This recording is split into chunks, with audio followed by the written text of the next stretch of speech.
move on. Let's move on. Let's move on. Let's not litigate over this.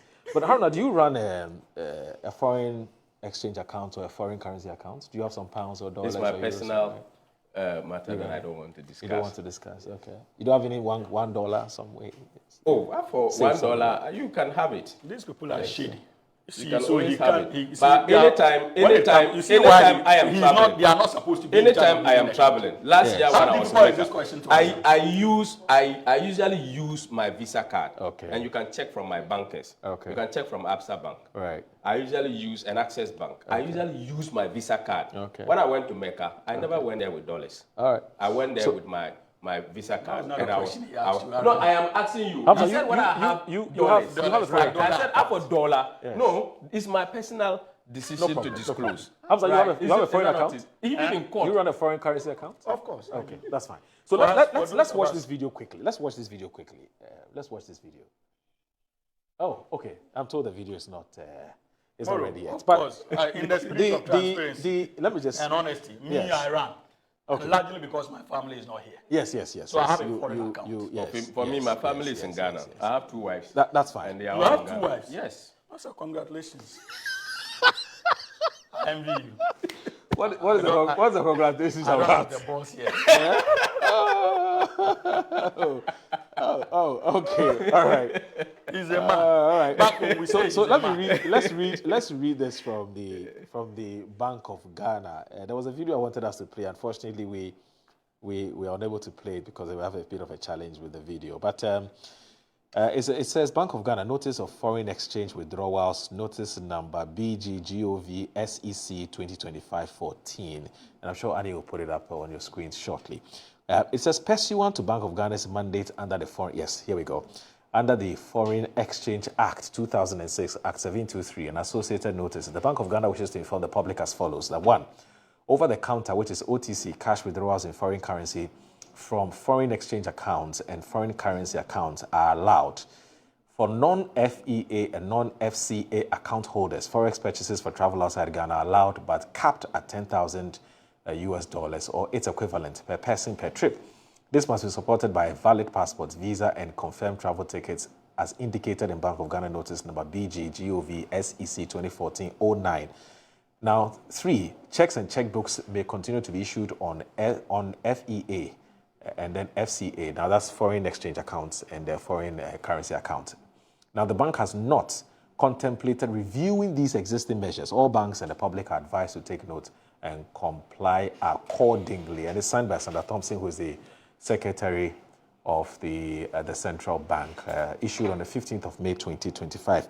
Did you see the Honorable Isaac Adongo interview? And I don't know how you reacted to it, especially for those of you who are running your small foreign exchange account or foreign currency accounts. You know, were you worried? Did you? Yes. Let me not put brethren in trouble. So that they'll come and besiege you and say, we've heard that you have some fat money in your account, so give us some dollars. And then somebody will take a video and put it out there. You know, so I don't know how the two of you reacted to the Isaac Adongo statement. And he was very emphatic and he sounded very authoritative about it. You know, and I was wondering why, as a member of the Central Bank and as a chairman of the Finance Committee in Parliament, he would make such, you know, a definitive statement about what, in his view, was the policy statement going forward, which is that if you have your own funds or dollars or euros or pounds in your account, whether foreign exchange account or foreign currency account, you can't go and withdraw it, and that you'll be given in cedis. I don't know where Adongo got that information from. I mean, what was your reaction when you heard it too? Well, when I heard him, I was asking myself several questions. Several questions were going through my mind. Yeah. And I said, what was the rationale for this decision? Okay. But when he was saying it ahead of the next day's decision. Right. That in the next day, this will be communicated to the good people of Ghana who respect that particular decision. Yeah. So I was asking myself, why would I have a dollar account I go to, because I came and deposited dollar in the account, I have come to ask for a dollar again. It's your own money. And you I can't cannot get be given the same dollar. I have to be given a foreign currency. You have to be given cedis, a local currency in cedis. I was asking myself, I said, hey, this decision, let's wait and see what the release of the Bank of Ghana is going to look like. Yeah. More especially, he being the chairman of the Finance Committee in Parliament, a very important committee in the discharge of administrative duties for the legislature, and also in line with the executive decisions. So I was just asking myself and using the phrase, let's wait and see what exactly is going to be. So when the Bank of Ghana issued the statement and I got it, I had a shock. I said, so what could be the driving force for Honorable Adongo to have made that particular statement? Then I begin to ask myself, why the reasons why Adongo is not found very clearly in government and what have you. His contribution, he has been very vocal, very vociferous, and doing a lot of things behind the scenes and even in the floor of Parliament to be able to support the NDC in opposition at that time. And sometimes when you are a leader, you have to be very careful with statements that you preempt, even if they are true. If you don't take time and you are swift, your credibility is going to be online. I believe that many people who have heard him and also reading this particular statement will begin to doubt anytime Honorable Adongo is making a statement or an emphatic statement on such a matter. And he's a senior brother that I will try as much as possible to also advise to be very careful and mindful of statements that he would make in the future relative to government decisions.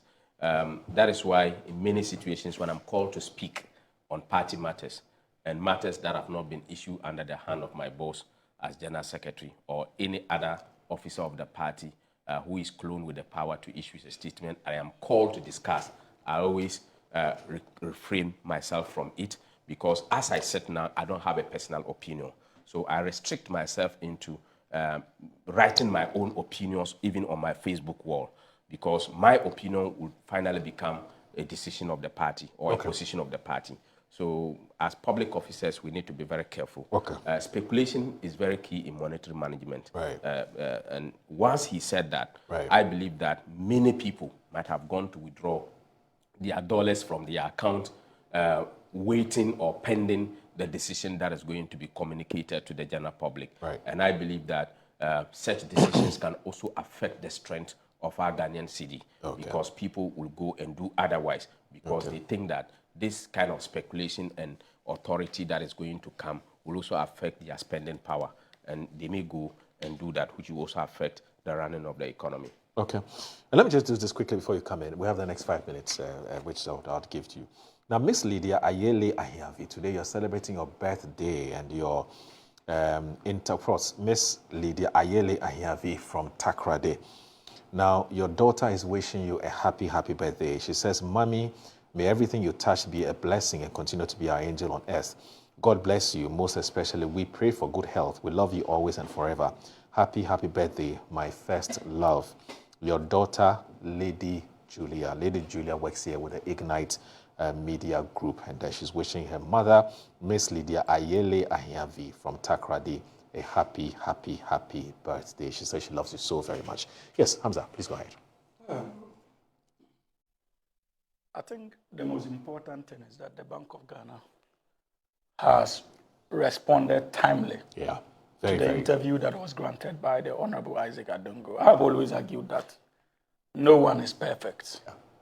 And there's one proverb my dad used to throw around, that he who expects perfection under the sea, he who expects perfection should look for sugar under the sea.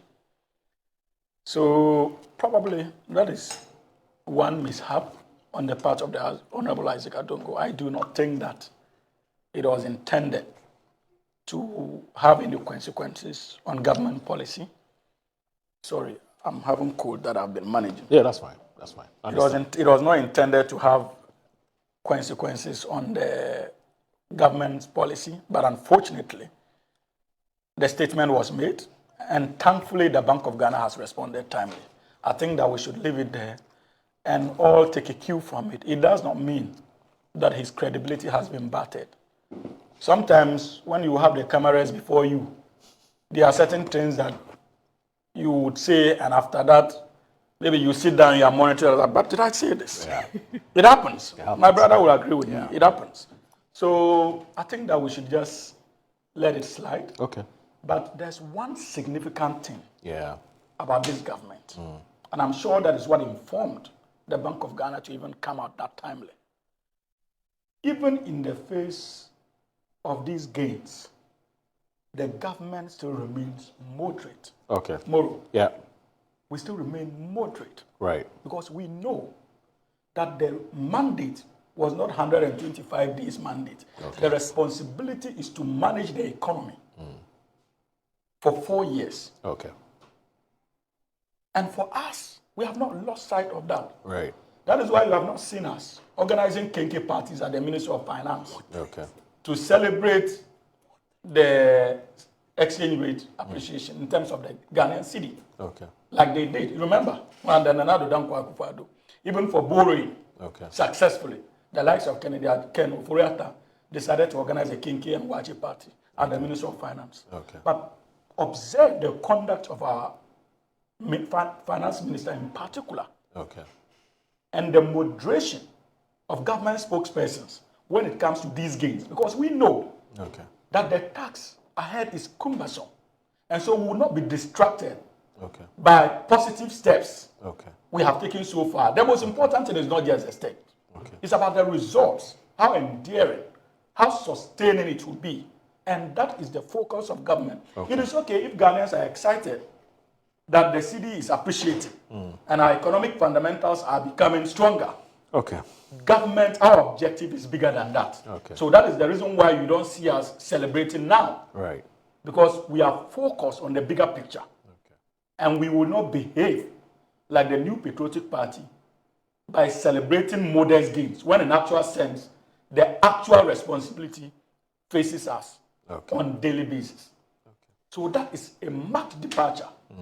And I hope and pray that the good people of this country will continue to support the government to resuscitate our economy and ensure that we run a system that we all can be proud of. When we go to bed as a government, we still think about the huge sums of money that we are owing in the energy sector that was left by the last administration.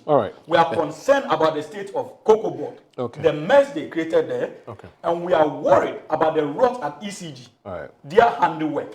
And so these are the things that occupies our thoughts as a government. And we are doing everything within our power to make sure that we confront these challenges, turn the situation around, and respond to the legitimate and genuine needs of the ordinary Ghanaian. So that is what His Excellency President John Dramani Mahama and his appointees are concerned about. Please, the time. Just so